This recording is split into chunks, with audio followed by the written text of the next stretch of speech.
بسم الله magacaygu waa deeqa aadan muuse deeqa afro waxaan fiidiyogan duubayaa 12 bisha 7 2017 maalin jimca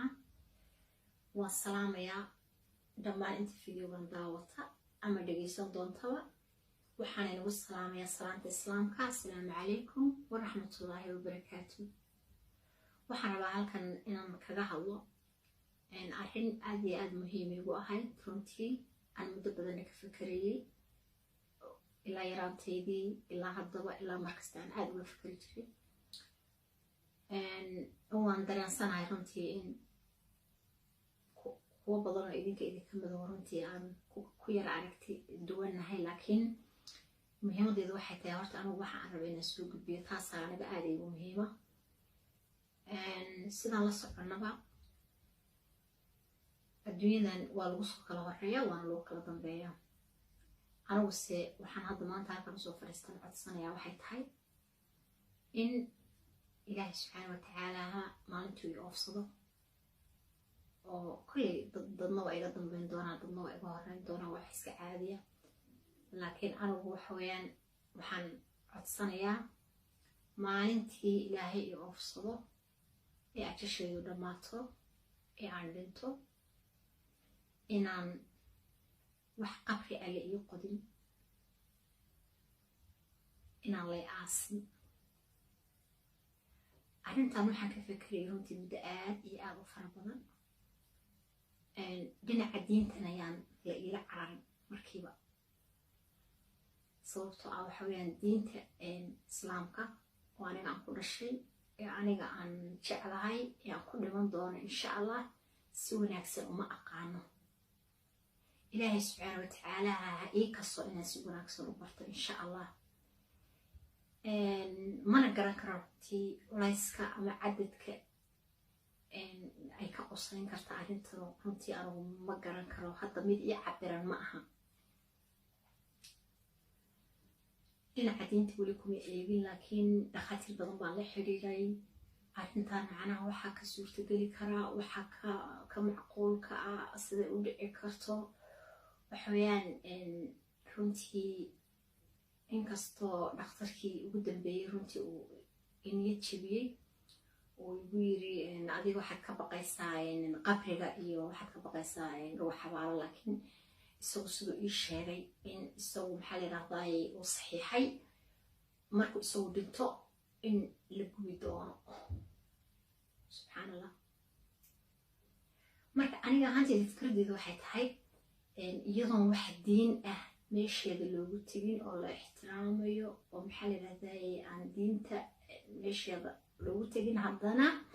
in fikrad ahaan iyo maxaa kula system ahaan bal waxa arrintan ka suurtageli karaa in la eego adduunka maxaa la yidhahdaay dhul la-aan kama jirto adduunka dhul badan baa iska bannaan dhul kasta wuxuu waddan kasta wuxuu leeyahay dhul aad u tiro badan oo lama degaana oo maydka la dhigi karo meesha laga aasi lahaa in maydka meeshaas la dhigo dhul kasta waddan kasta dhulka ka bannaan in maydka la dhigo haddi kadib xitaa haddaa fiirisi systemka ay waxu socdaan waxa weeyaan dadka haddaad eegtid dadka sii gaboobaya iyo dadka soo dhalanaya runtii waxaad moodaa dadka sii gaboobaya inay aad u tiro badan yihiin oo runtii ay aad u yaraatay dhalmadii iyo tarankii inuu hadda kadib xitaa aad isu yaraan doono khaasatan hadda waddamadan reer galbeedkaan joogno inuu aad wixii isu yaraan doonaan halkaasna ay fursad tahay oo runtii ay kasoo bixi karto dhul aad u tiro badan oo dadka dhinta la dhigo ama lagu kiib karayo meesha laga aasi lahaa qaar baa oran doonato culayska soo food saaray ay ka sheekeynaysaa waa maxay runtii anigu alxamdulilah rabbilcaalamiin waan caafimaad qabaa laakiin soomaalida waxay tiraahdaa wixii aan la huraynin horaa loo qabsadaa marka aniga waxay iga tahay wixii in horey loo qabsado unba iga tahay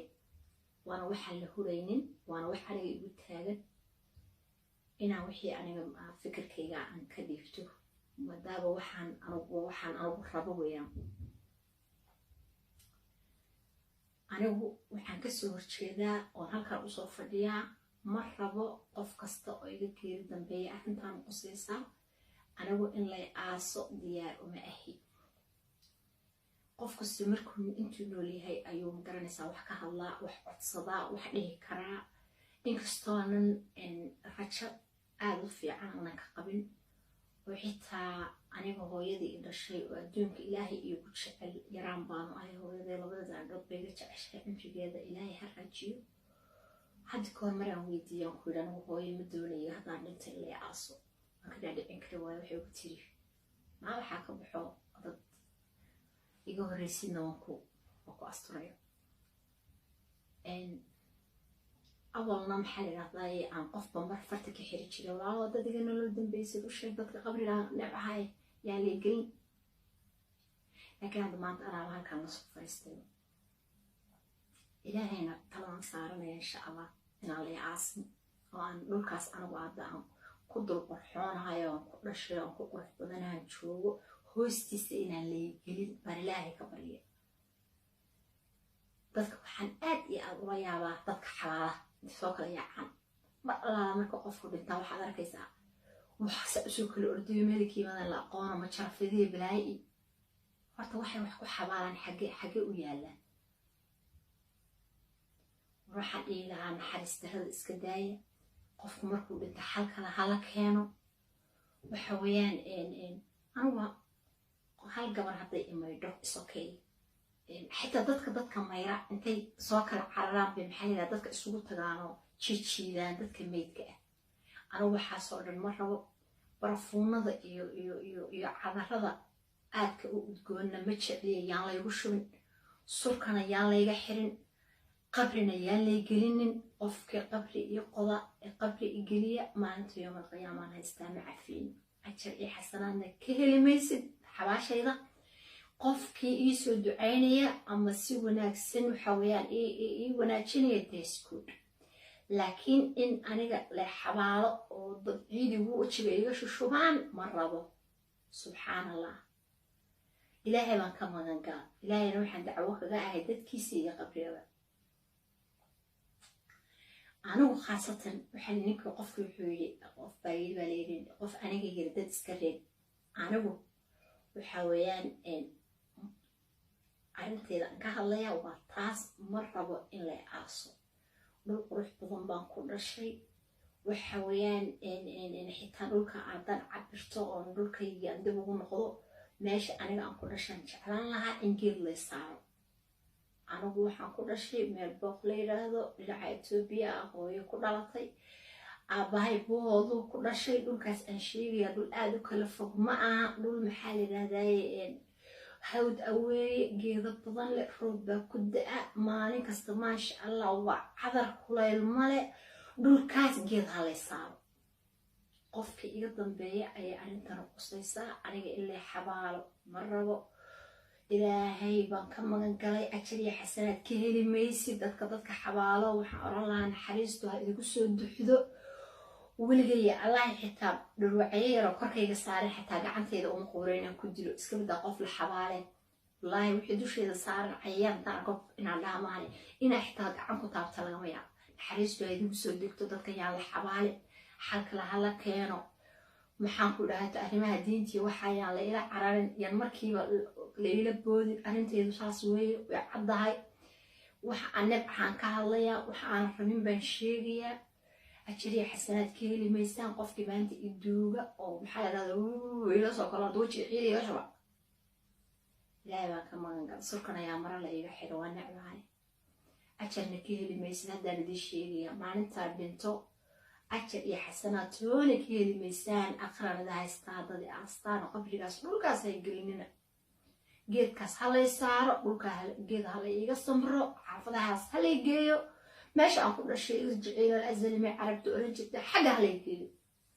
وإذا كنت صنيع قف قصة إذا نرو ضمبي أنا أريد أسقط فيديو قصة ما تلك الله فريا قف قصة إذا نرو ضمبي قف قصة إذا نرو ضمبي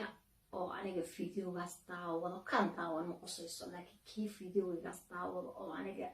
هالكاس أنا صوف فريا أركو maalintii aan dhinto waxa weeyaan asxaabtana waxaan leeyahay haddaba igu yidhahdaa deeqa adduunka kaale kusoo wareeg xaggan iyo xaggan maalintaasaan wareeg u baahanahay maalintaas diyaaradaha lay saaro halaygeeyo meeshaas geed halay saaro halayga soo wado geedka korkiisa hala ii firaasha hala ii geeyo raka halay sameeyo wax geedaa lagu sameeyo waa codsi ku socda qof kasta oo iga nolol dambeeya. السلام عليكم ورحمة الله وبركاته. قبل لو نعمة هي اللي قلنا